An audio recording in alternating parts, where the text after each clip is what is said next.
Pada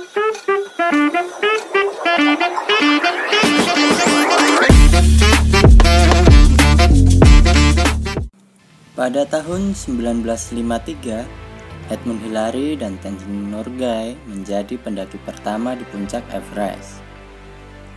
Selama 40 tahun setelahnya, para pendaki profesional mencoba mengulanginya, dan 1 dari 4 orang pendaki tewas. Pada tahun 1992, Rob Hale dari Selandia Baru membuat agen pemandu komersial untuk para pendaki amatir. Dan dalam 4 tahun, timnya yang bernama Adventure Consultants berhasil memandu 9 orang pendaki tanpa satupun ada yang meninggal. Kemudian di tahun 1996, mulailah berdiri agen-agen pemandu serupa, termasuk Mountain Madness milik Scott Fisher. Dan terdapat lebih dari 20 agen yang saling bersaing untuk mencapai puncak Everest.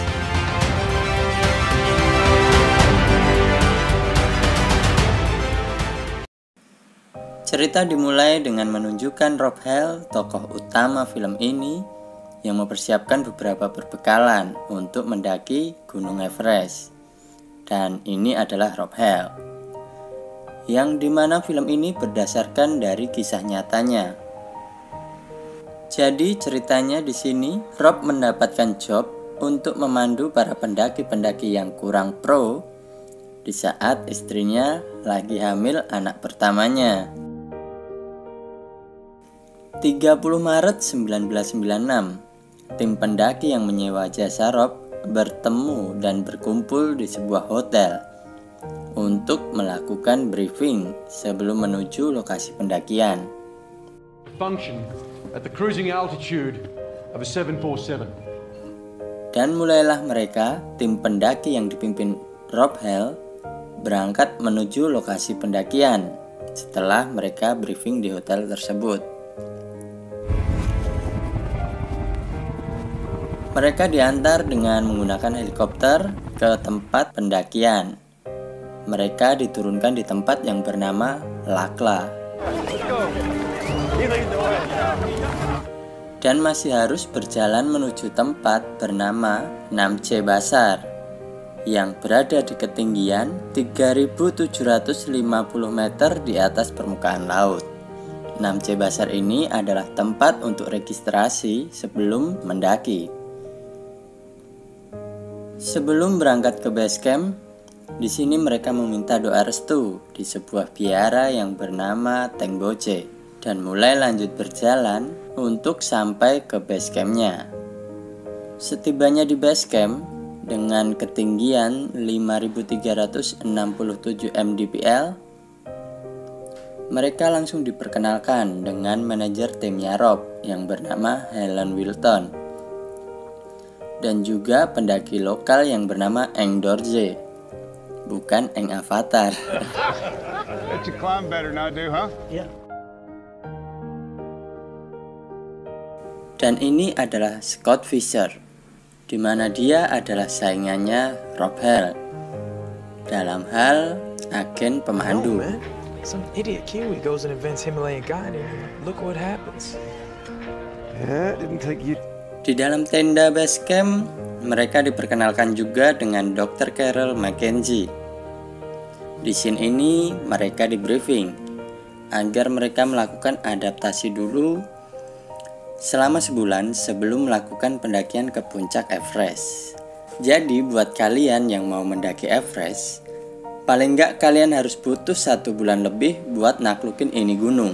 Nggak kayak di Indonesia, kalian datang sampai base camp, langsung berangkat aja tanpa perlu adaptasi tubuh dulu. Scene langsung menunjukkan camp pertama atau pos pertama Everest dengan ketinggian 5.944 mdpl. Langsung scene berpindah ke camp 2 Everest atau pos 2 Gunung Everest dengan ketinggian 6.492 mdpl. Di sini mereka masih melakukan adaptasi dan si Paman Doc mulai batuk-batuk dan harus diperiksa di base camp oleh Dr. Carol.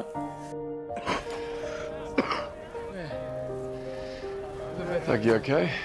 Huh? Well, when we get back to base, I want you to get Kara to take a look. Jadi mereka harus turun dulu. Kendala demi kendala terjadi saat timnya Rob melakukan adaptasi sebelum mendaki. Paman Beck pun juga menjadi orang yang kedua yang harus kembali ke base camp karena kedinginan. Dan saat mau kembali ke base camp, karena banyaknya pendaki yang harus melakukan adaptasi, maka Paman Beck pun harus mengantri selama 45 menit untuk melewati jembatan tangga buat kembali ke base camp, karena itu satu-satunya jalur pendakian. Setelah lama menunggu dan mengantri, akhirnya Paman Beck melewati tangga jembatan itu. Namun sialnya, di tengah-tengah perjalanan kembali ke base camp, di mana Paman Beck masih berada di tengah-tengah jembatan tangga, di situ dia hampir saja terjatuh karena adanya sedikit longsoran salju.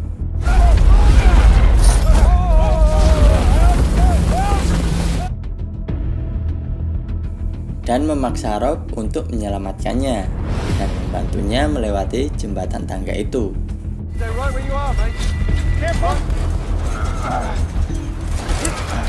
Setelah ditolong oleh Rob, ternyata Rob tidak mendapatkan ucapan terima kasih, tapi malah sumpah serapah dari Paman Beck karena dia hampir saja kehilangan nyawanya. Sesampainya di base camp, Rob mulai mengumpulkan para komunitas pemandu untuk memberikan usul agar pendakian mereka tidak bebarengan. Karena Rob takut akan terjadi lagi kejadian yang harus ngantri lama seperti kejadian Paman Beck tadi. Karena banyaknya pendaki yang ingin mendaki ke puncak Everest. Dan ternyata ada penolakan dari beberapa pemandu pendaki dengan usul Rob. Ridiculous. We're summiting when we want. Kemudian Rob pun mengajak kerjasama kepada Scott dalam masalah pendakian, yang dimana Scott pun menerima itu. Perundingan kerjasama pun disepakati. Kemudian tim Rob mulai melakukan foto sebelum keberangkatan. Dan malam harinya Rob dapat kabar kalau dia akan memiliki seorang anak perempuan. Di situ mereka juga ngobrol kecil tentang apa tujuan mereka untuk mendaki ke puncak Everest. Karena lusa mereka sudah mulai mengawali pendakian. Hari pendakian pun tiba. Mereka melakukan doa dulu sebelum mendaki. Dalam pendakian kendala demi kendala pun terjadi. Satu persatu orang yang lemah fisiknya dari tim pemandu lain mulai nggak kuat untuk melanjutkan pendakian. Nggak luput juga tim yang dipandu oleh Rob. Akibat segelintir longsoran salju yang mengenai Harold, Harold hampir saja meluncur ke bawah seandainya nggak ditahan sama Rob.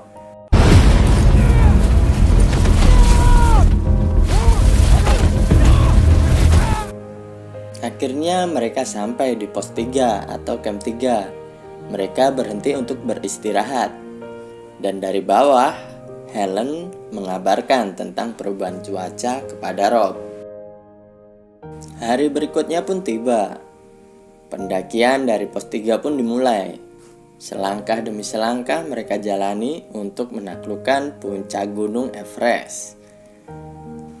Tak berselang lama scene pun pindah dan mereka pun akhirnya tiba di camp 4 dengan ketinggian 7.951 mdpl. Nggak tahu lagi dinginnya di sana. Di sini badai pun menjadi masalah lagi untuk tim Rob yang mengharuskan mereka beristirahat sambil menunggu badai reda. Tanggal 10 Mei jam 12:30 pagi, badai pun mulai reda dan Rob mulai membangunkan timnya dan memutuskan untuk melanjutkan pendakian saat itu juga. Akhirnya jam setengah 5 pagi mereka mencapai tempat dengan nama The Balcony dengan ketinggian 8.412 mdpl. Masalah kembali terjadi dari Paman Beck, di mana matanya mulai kehilangan fokus. Dan Rob menyarankan Paman Beck untuk turun, namun Paman Beck menolaknya. Paman Beck lebih memilih beristirahat dulu hingga dia pulih, kemudian ingin menyusul rombongan naik. Kemudian scene berpindah. Di sini masalah terjadi juga di puncak selatan. Kini rombongan yang sudah duluan tiba di sana menemui adanya tali yang gak terpasang di jalur pendakian dan mengharuskan mereka memasang terlebih dahulu secara manual tali itu agar mereka bisa melewati jalur pendakian. Karena memasangnya terlalu lama, 3 orang pun memutuskan untuk kembali turun. John, you headed back down? There's a hold up. There's no fixed ropes above the south summit. Ran out of juice waiting. Tak berselang lama pun tali terpasang dan mereka mulai melanjutkan pendakian.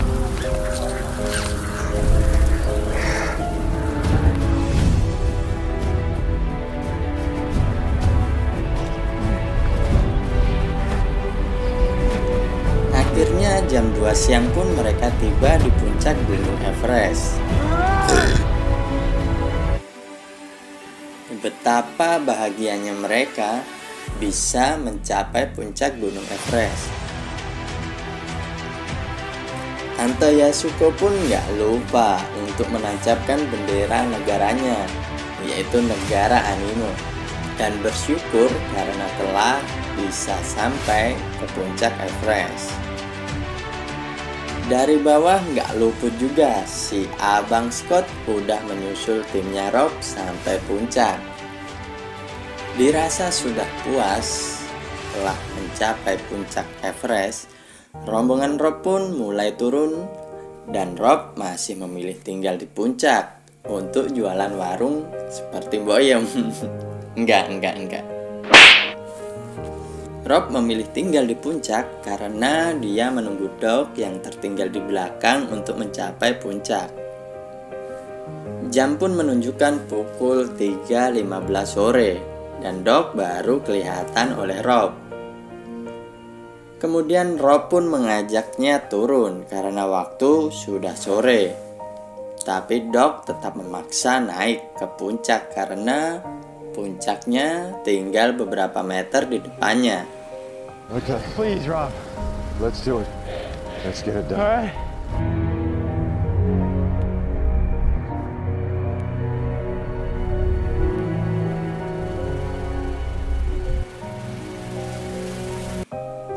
Gak berselang lama, Doc pun berhasil mencapai puncak dengan ditemani Rob di jam 4 sore. Namun, pemandu lain yang ada di bawah, yang bernama Guy, ini orangnya, melihat ada awan badai yang akan terjadi dan mulai menghubungi Rob. Namun gak ada jawaban dari Rob, yang ternyata Rob lagi melakukan foto kepada Doc di puncak Everest untuk mengabadikan momen-momen tersebut. Guy pun kemudian menghubungi Helen untuk memberitahukan kepadanya agar menghubungi Rob yang udah ngelewatin batas waktu masih berada di puncak. Scene berpindah ke Doc dan Rob. Mereka berdua mulai turun. Dan di sini timbullah masalah. Doc udah gak kuat lagi buat berjalan karena oksigen yang dia bawa sudah habis. Rob akhirnya mencari bantuan agar ada seseorang yang mau membawakan tabung oksigen ke lokasi Rob dan Doc untuk digunakan oleh Doc. I can't get him down without it. I'm really stuffed. Namun Harold memberitahukan ke Helen bahwa sudah gak ada lagi oksigen yang tersisa di lokasinya. dan lokasi Harold itu ada di puncak selatan. Tapi Harold menawarkan diri untuk menyusul Rob ke atas dalam waktu 30 menit. Doug semakin lemah karena nggak ada oksigen. Dr. Carroll pun mulai menghubungi Rob untuk memberikan instruksi agar menyuntikkan sebuah obat ke tubuh Doug. Dan Guy menyarankan untuk meninggalkan Doug agar Rob turun duluan dan Doug dijemput oleh timnya Guy. Kemudian Sin berpindah ke Paman Scott. Di sini Paman Scott juga lemas dan membutuhkan asupan oksigen. Usaha demi usaha dilakukan Rob untuk membawa Doug turun.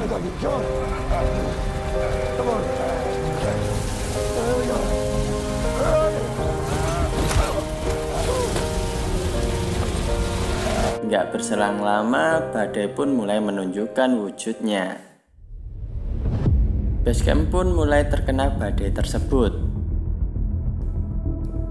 Rombongan yang sudah turun duluan dan masih berada di jalur pendakian juga terkena imbas dari badai tersebut. Rob dan Doug pun juga nggak luput dari hantaman badai itu.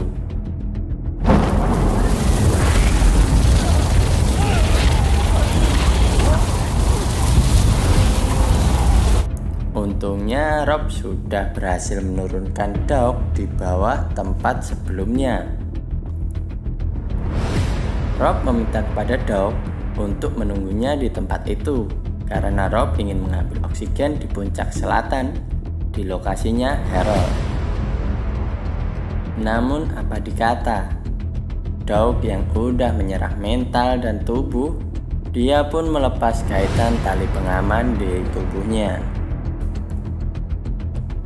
Sambil memanggil Rob, sementara Rob pun gak bisa mendengar panggilan dari Doug, akhirnya Doug pun jatuh dan menjadi korban pertama yang tewas dalam tim pemandu Adventure Consultants milik Rob.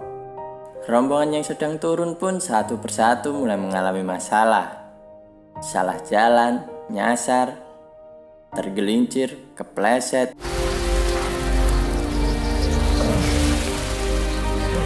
dan Sin berpindah di tempat Harold, yang akhirnya Harold sampai ke tempat Rob dengan membawa oksigen. Kemudian Harold pun bertanya apa yang terjadi dengan Doug. Rob pun menjawab bahwa Doug udah gak ada. Kembali lagi ke tempat tergelincirnya rombongan yang udah turun duluan. Setelah kepleset, Beck, Yasuko, dan yang lainnya mulai lemah dan jatuh gak berdaya satu persatu sebelum mereka mencapai pos 4. Sementara di atas, Rob dan Harold semakin mengalami masalah. Tabung oksigen yang dibawa Harold membeku dan gak bisa digunakan. Dan mau gak mau mereka hanya bisa bertahan menerima terjangan badai dengan suhu di bawah 0 derajat Celcius. Macelos.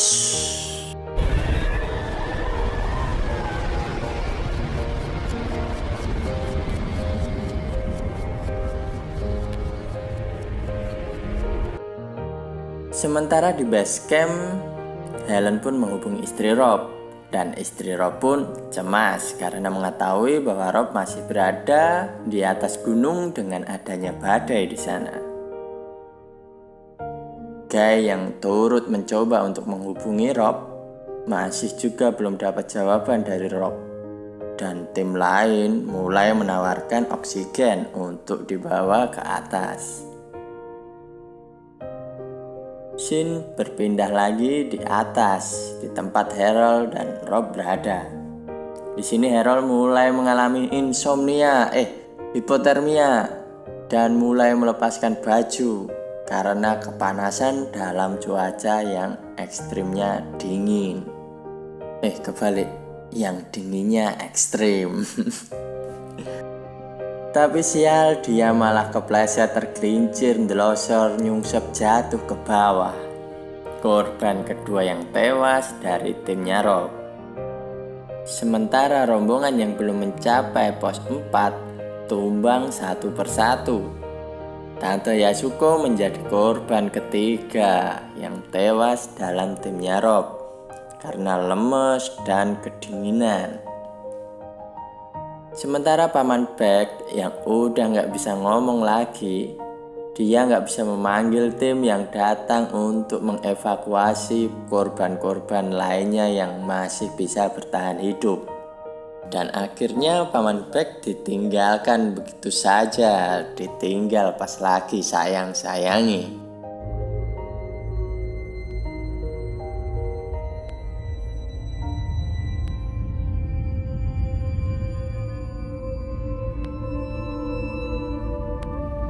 11 Mei jam 5 pagi.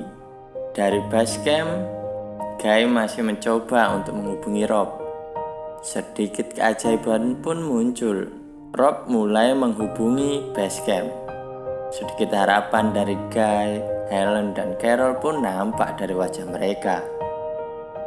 Upaya menyemangati Rob dilakukan oleh Guy agar Rob masih bisa sadar, di mana Rob udah membeku tangan dan kakinya.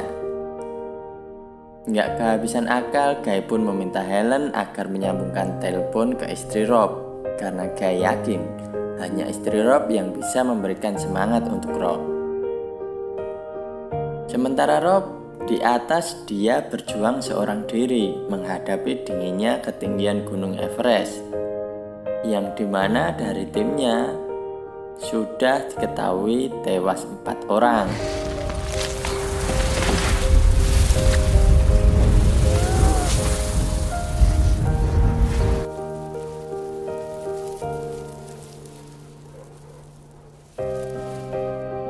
Tim penjemputan yang dipimpin oleh pendaki lokal yang bernama Eng Dorje tadi ternyata memberikan kabar kepada base camp bahwa mereka nggak bisa lanjut ke atas ke lokasi Rob karena cuaca yang nggak mendukung.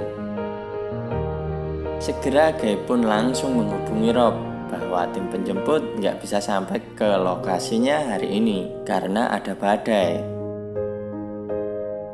Dan saran dari Guy bahwa Rob harus turun sendirian. Sementara di sana, sambungan telepon Helen udah bersama dengan istri Rob, dan istri Rob meminta dihubungkan dengan Rob. Ucapan perpisahan pun diutarakan oleh Rob kepada istrinya, kalau dia nggak bakalan bisa kembali.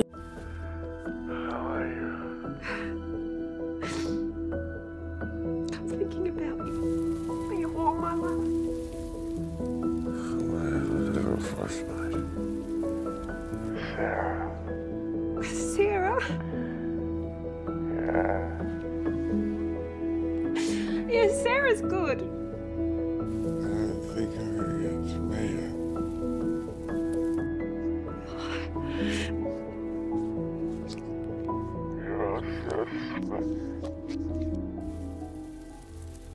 Tanpa diduga, tanpa dikira, ternyata Paman Beck masih sadarkan diri, berjuang bangkit sendiri, dan mulai berjalan untuk melanjutkan perjuangan hidupnya.